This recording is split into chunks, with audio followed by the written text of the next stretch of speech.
Alright, how's it going, guys? It's Andrew here from the Hooded Goblin with my special guest, Mike the Dream. You guys might know him from our Instagram posts and stuff like that. Bit of a local celebrity, I'd say so myself. I'd say so, mainly because of you guys, I think. You know, that's the general situation for me. You guys have really pushed me to stardom, I'd say. But we're not here to talk about me. We're here to talk about the exciting news. Warhammer 40k, 9th edition, Indomitus box. What? Andrew, take it away. Oh my god. Let's open this thing up.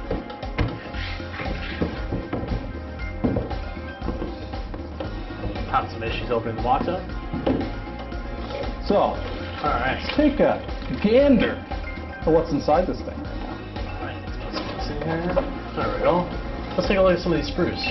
So, typical situation with most boxes, a lot of gray here, a lot of gray sprues. Now, let's break down each gray sprue as we go through. Andrew, how about you take the Space Marines, because I know you're a big Ultramarines fan yourself, and I'll handle our friends, the Necrons. That sounds good to me. Okay, well, for starters, we've got the some of the bikes here, which I can't wait to field these guys. I'm not going to lie, they're probably going to be gray for a little bit of time, but they still play the same.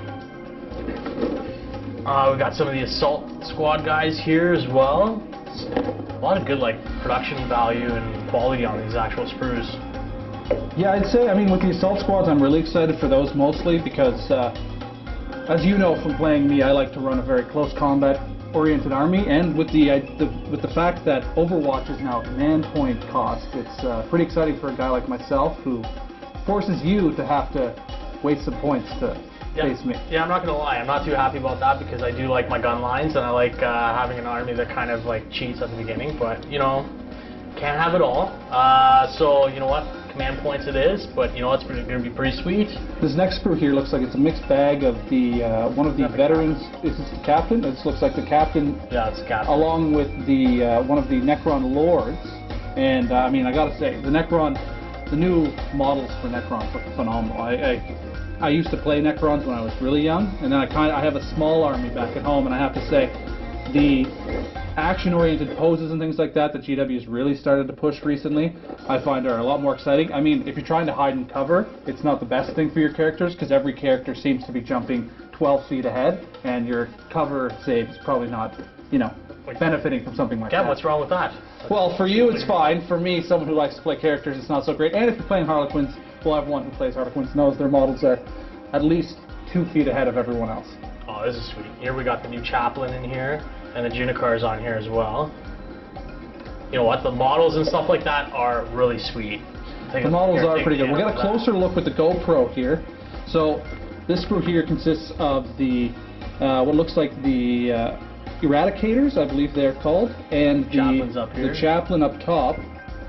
And we also have the Judicar is also in this mixed bag. There's that close-up of that amazing looking sword he's got there. I gotta say, I'm really excited for the Judicar. There's a lot of customization availability with all of these models, and I can't wait till they release them as solo troop choices so you can buy them their own. Yeah, I'm not entirely sure when that's actually going to happen. Well, I mean, that's probably so taking back off with the Necron side of the box. The first sprue here I'm looking at looks like the, I would say the Scorpic Destroyers and the Crypto Thralls, a mixed little bag here on this first sprue. And I mean, I gotta say, I'm loving the close combat orientedness of the Necrons in this this new wave. I mean, the flayed ones were really the only option. Plus, I guess some of the there were a couple other models. I mean, Pariahs back in the day, they're never coming back again, unfortunately. But little Scorpion guys too.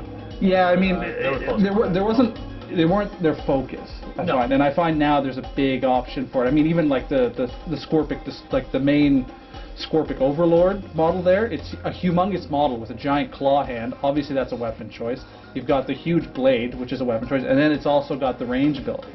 But we'll get to that when we get to that. Next up, we've got the mixed bag of the troops.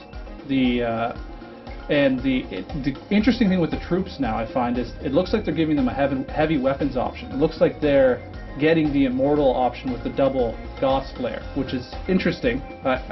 Before, troop choices for Necrons could only have just their regular troops. It wasn't like any other troop choice army, where you get, you get like you get tactical Marines or Primaris Marines, and one of those models would get a heavy bolt gun or something like that, which is interesting with the new Necron wave. I guess that's the idea they're going for with this new army that they're trying to sort of build around this.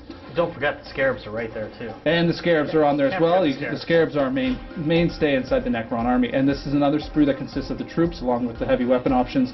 And like I said, I mean, I love the fact that these models actually look like they're moving and they don't just look like static statue robots. I mean, those are cool. The Terminator theme is a great theme.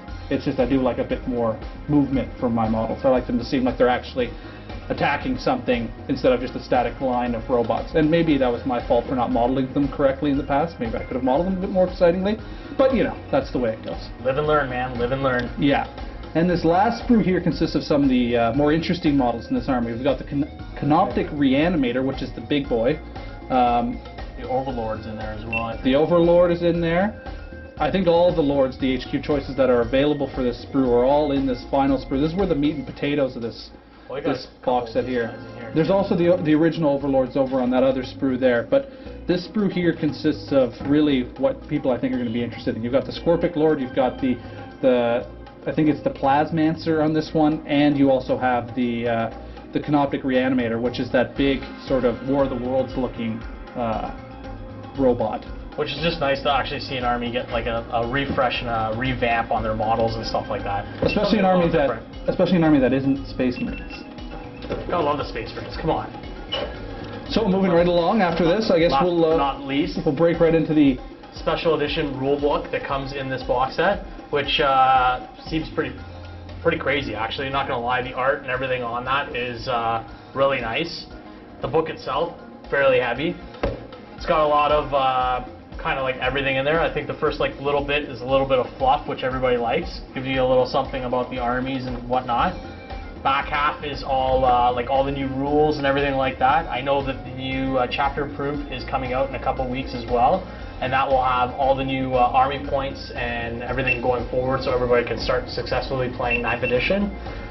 Everything does release, I believe it is on the 25th, so everything will be available in store on that date. Pre-orders are available next week. Yeah, it seems pretty cool actually, not gonna lie. Some of the stuff in here, some of the art, they did do like a really good job on a lot of the stuff in here. From what I've seen initially, every army has its own like couple pages where they've given you like a little bit of what they want the armies to be in the new edition, as well as some fine art to go with all of it as well.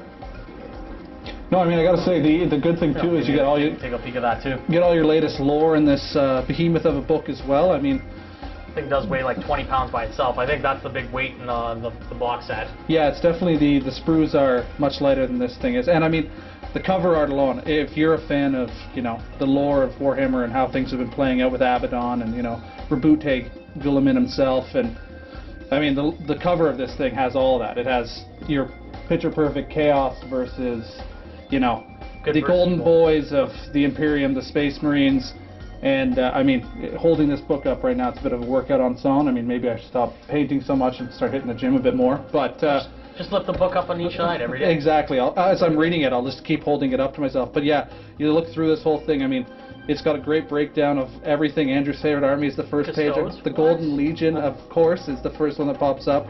But yeah, I mean, it's all there, and it's everything you kind of need to get started in 9th edition, and it's looking exciting. I mean, there's a few more things in the box just to sort of wrap things up before we have to close this off. There's some artwork, and of course everyone's favorite transfer sheets for all your Space Marine loveliness.